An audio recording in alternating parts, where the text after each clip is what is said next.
Hello friends, welcome to Telugu web Guru platform. Friends, ఏఐకి సంబంధించిన ఒక అప్డేట్ మీ అందరితో కూడా షేర్ చేసుకుందామని చెప్పి ఈ వీడియో చేస్తున్నాను. ఓకే, సో ఏదైతే ప్రెస్టీజియస్ ఎంఐటి ఉంటుందో ఎంఐటి వాళ్ళు ఒక సర్వే అనేది ఆర్గనైజ్ చేశారనమాట. సో ఈ ఏఐ కావచ్చు, జనరేటివ్ ఏఐ కావచ్చు, ఏఐ ఏజెంట్స్ కావచ్చు, ఇవన్నీ కూడా బాగా పాపులర్ అవుతున్నాయి కదా.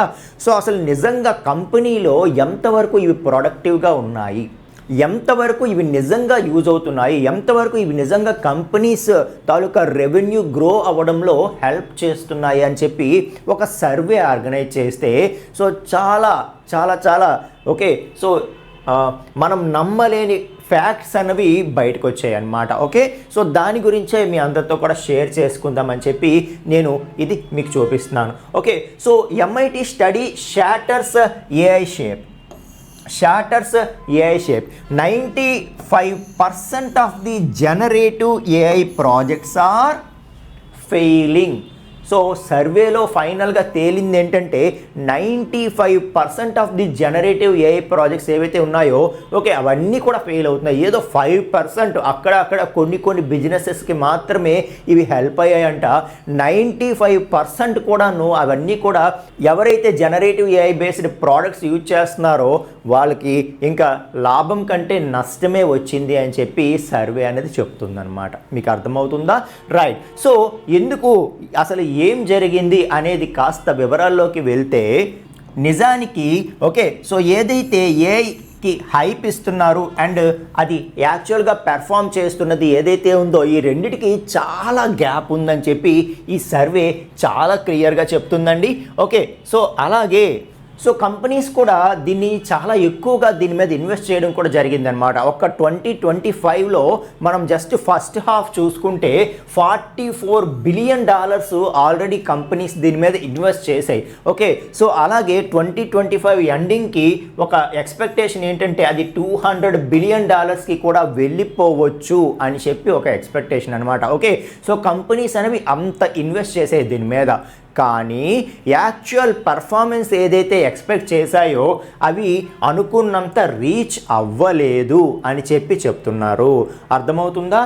95% of the business attempts to integrate generative AI are failing. 95% failed okay అనేది చెప్తున్నారు. Only 5% of the companies have managed to achieve meaningful revenue acceleration. So ఎవరికో ఓన్లీ 5% బిజినెసెస్కి మాత్రమే ఇది హెల్ప్ అయింది అని చెప్పి చెప్తున్నారు. ఓకే, సో మనం చెప్పింది కాదు, రియల్ టైమ్ సర్వే ఇది. Okay, so real time survey. So as on date generative AI అనేది నిజంగానే అంత డెవలప్ అవ్వలేదు ఇంకా. ఓకే, అంత రేంజ్లో డెవలప్ అవ్వలేదు.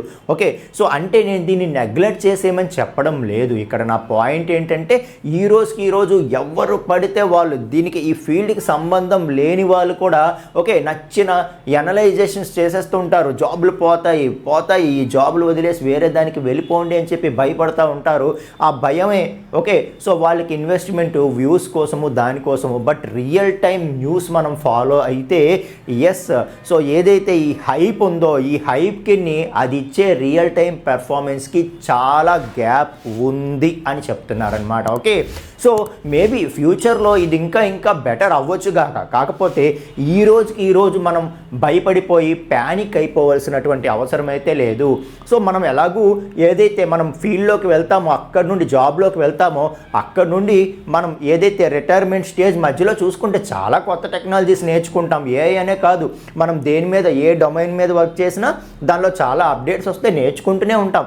అలాగే ఏఐ కూడా నేర్చుకుందాం. ఓకే, సో అంతేగాని ప్యానిక్ అయిపోయి ఇదేదో మన జాబులను తీసుకువెళ్ళిపోద్ది ఇవన్నీ కూడా ఆలోచించాల్సిన అవసరం లేదు. ఒకసారి ఇది కూడా అబ్జర్వ్ చేయండి. ఎక్స్పెక్టేషన్స్ అండర్వెల్మింగ్ పర్ఫార్మెన్స్ అంటే బిలో యావరేజ్ అనుకోవచ్చు అనమాట మనం. ఓకే, సో అండర్వెల్మింగ్ పర్ఫార్మెన్స్ చేస్తూ ఉన్నాయి. ఓకే, సో ఏదైతే మోస్ట్ అడ్వాన్స్డ్ ఏఐ ప్రోడక్ట్స్ అని ఏవైతే చెప్తారో అవి కూడా ఓన్లీ మనం ఇచ్చే టాస్క్స్లో 30% మాత్రమే టాస్క్స్ని ఫినిష్ చేయగలుగుతున్నాయంట బిజినెస్లో. ఓకే, సో అది సర్వేలో తేలింది. అలాగే సో కాల్డ్ ఏఐ ఏజెంట్స్ ఏదైతే ఏఐ ఏజెంట్స్ అని చెప్తున్నారో ఈ రోజుకి ఉన్న ఏఐ ఏజెంట్స్ అనేవి కేవలం 24% ఆఫ్ ది జాబ్స్ని మాత్రమే ఆ వర్క్ని అవి చేయగలుగుతున్నాయి. సో 24% ఆఫ్ ది వర్క్కి మాత్రమే అవి హెల్ప్ అవ్వగలుగుతున్నాయి. మిగతాదంతా మళ్ళీ ఖచ్చితంగా మాన్యువల్ ఇంటర్వెన్షన్ ఉండాల్సిందే, హ్యూమన్స్ కావాల్సిందే. అర్థమవుతుందా?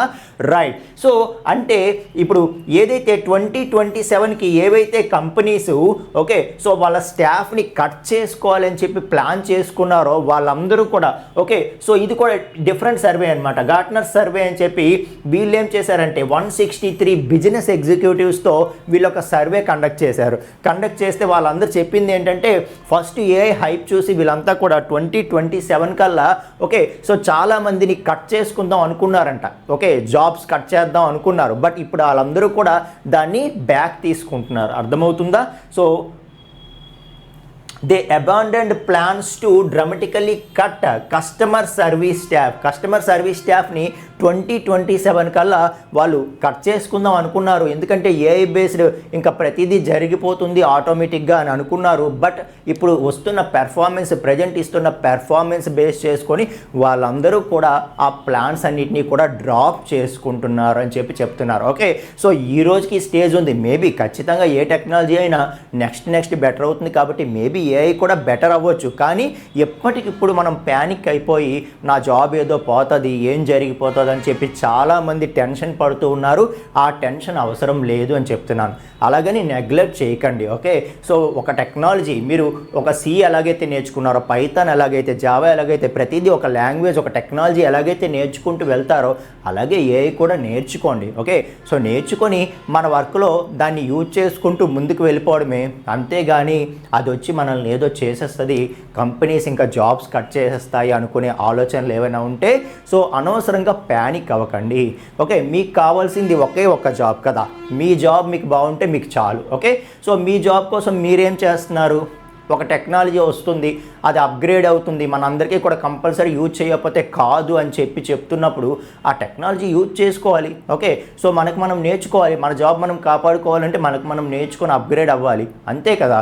సో అంతే తప్పితే ప్యానిక్ అయిపోతే ఏమొస్తుంది చెప్పండి? ఓకేనా, అర్థమవుతుందా మీకు? సో రియల్ టైం అనాలిసిస్తో మాట్లాడుతున్నాను నేను, సో ప్రూఫ్స్తో మాట్లాడుతున్నాను. ఓకే సో అలాగే ఎవ్రీ ఇయర్ కూడా ఏఐ అన్నది ఓకే ఒక పక్క అప్గ్రేడ్ అవుతూనే పెర్ఫార్మెన్స్ టెస్ట్లో అది కొద్దిగా షార్ట్గా ఇంకా పడిపోతూనే ఉంది. It falls short. Okay so పడిపోతూనే ఉంది. అలాగే at the same time pressure on the future productivity పెరిగిపోతూ ఉంది. Okay so pressure on the future productivity పెరిగిపోతూ ఉంది. ఏఐ తాలూకా పెర్ఫార్మెన్స్ అనేది ఓకే అనుకున్న లెవెల్లో అంత గ్రో అవ్వటం లేదు సరికదా. సో ఎవ్రీ ఇయర్ సో లిటిల్గా షార్ట్గా పడిపోతుంది, ఫాల్ అయిపోతుంది అని చెప్పి చెప్తూ ఉన్నాడు.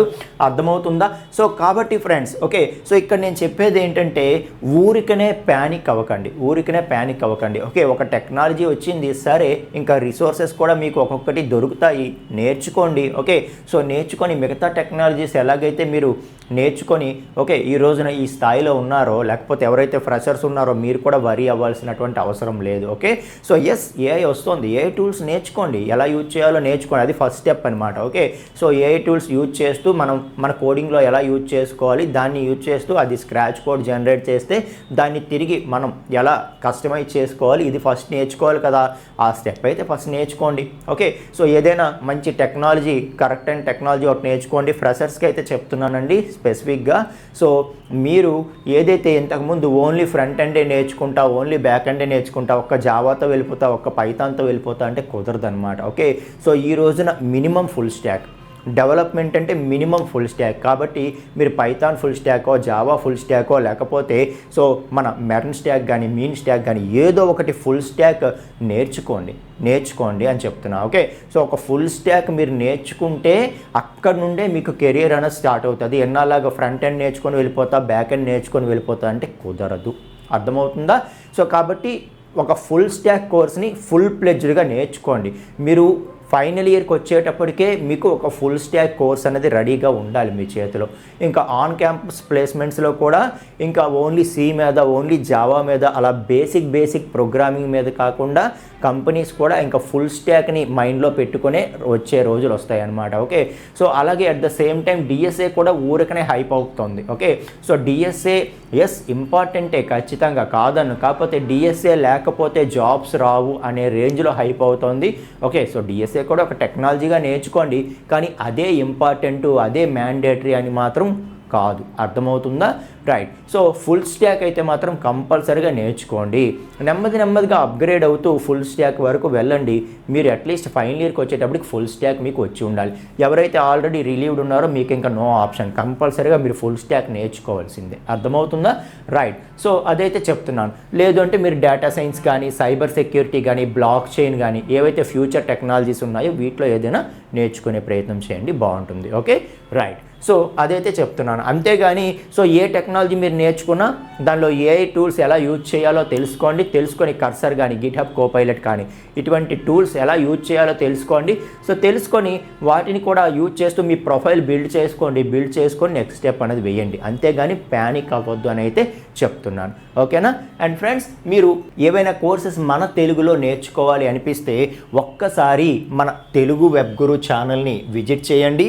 సో మన తెలుగు వెబ్ గురు ఛానల్లో ప్లేలిస్ట్స్ ఏదైతే ఉందో ప్లేలిస్ట్ని ఒక్కసారి విజిట్ చేయండి ఫ్రెండ్స్. ఇక్కడ నేను Java full stock, Python full stock, okay, అలాగే వెబ్ డిజైనింగ్ కావచ్చు, లేకపోతే రియాక్ట్ జేఎస్ కావచ్చు, ఓకే, సో స్ప్రింగ్ బూట్ కావచ్చు, సి ప్రోగ్రామింగ్, ఓకే, సో అలాగే అడ్వాన్స్డ్ జావా, జాంగో, ఓకే, అలాగే పైథాన్ ప్రోగ్రామింగ్, అలాగే మనకి జావా, కోర్ జావా, ఇలా డిఫరెంట్ కోర్సెస్ని నేను తీసుకురావడం జరిగింది.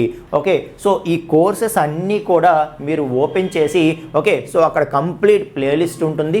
సో కంప్లీట్ ప్లేలిస్ట్ అందరికీ ప్లే అవ్వదండి. ఫస్ట్ 40% ఏ కోర్సులోనైనా సరే మీకు ప్లే అవుతుంది, చూడండి. మీకు నచ్చితే కనుక, ఓకే, సో మనం కోర్స్ వైజ్ ఫీజు అలాగేం పెట్టలేదండి. మీకు ఇంట్రెస్ట్ ఉంటే, okay, so just 479 రూపీస్తో 1 month membership అన్నది మీరు తీసుకోవచ్చు. సో 479తోనే 1 మంత్ మెంబర్షిప్ తీసుకొని మీరు మీకు నచ్చిన కోర్సెస్ నేర్చుకోవచ్చు.